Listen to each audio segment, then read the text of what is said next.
LMI points in the express entry profile are no more.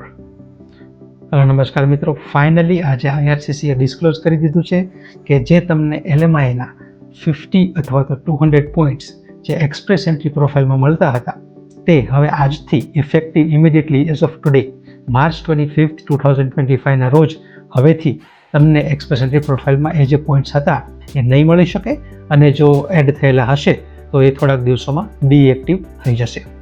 આ તમે screenshot જોઈ શકો છો જે IRCCની વેબસાઇટ ઉપરથી સ્ક્રીનશોટ લેવામાં આવ્યો છે. આજથી માંડીને જ એટલે કે માર્ચ 25, 2025થી લઈને હવે જો તમે એક્સપ્રેસ એન્ટ્રી પ્રોફાઇલ ક્રિએટ કરશો તો તમને LMIના પોઈન્ટ્સ 50 હોય કે 200 પોઈન્ટ્સ હોય એ તમને નહીં મળી શકે. અને જો તમે ઓલરેડી પ્રોફાઇલ ક્રિએટ કરેલી છે અને તમે LMIના પોઈન્ટ્સ ક્લેમ કરેલા છે તો આવનારા થોડા દિવસોમાં એટલે કે એક વીક સુધીના ટાઈમમાં કદાચ એ પોઈન્ટ્સ ઓટોમેટિકલી ડિસઅપિયર થઈ જશે. તો તમને તમારી મેજર કેટેગરી એટલે કે O વાળો કોઈ પણ નોકોડ હતો કે ઓક્યુપેશન હતો તો જેમના તમને 200 પોઈન્ટ્સ મળતા હતા એ પણ નીકળી જશે. અને બીજી કોઈ પણ સ્કિલ ઓક્યુપેશન હોય કે જેમના 50 પોઈન્ટ્સ મળતા હતા તો એ પણ નીકળી જશે. તો આ ચેન્જીસ ઇફેક્ટિવ થતાં તમે લાસ્ટ 2 લાઇનમાં રીડ કરી શકો છો. એ થોડાક દિવસો અથવા તો વીક સુધીનો ટાઈમ લાગી શકે સિસ્ટમમાં આ તમારા CRS પોઈન્ટ્સ અપડેટ થતાં. તો તમારે થોડાક દિવસો અથવા તો એક વીક સુધીનો ટાઈમ આપવો જરૂરી છે અને તમે તમારો CRS પોઈન્ટ અપડેટ થયેલો જોઈ શકશો. જો એક વીક સુધીમાં અપડેટ ના જોઈ શકો then you have to contact IRCC અને તમારે ટેકનિકલ એરરની જાણ કરવાની રહેશે.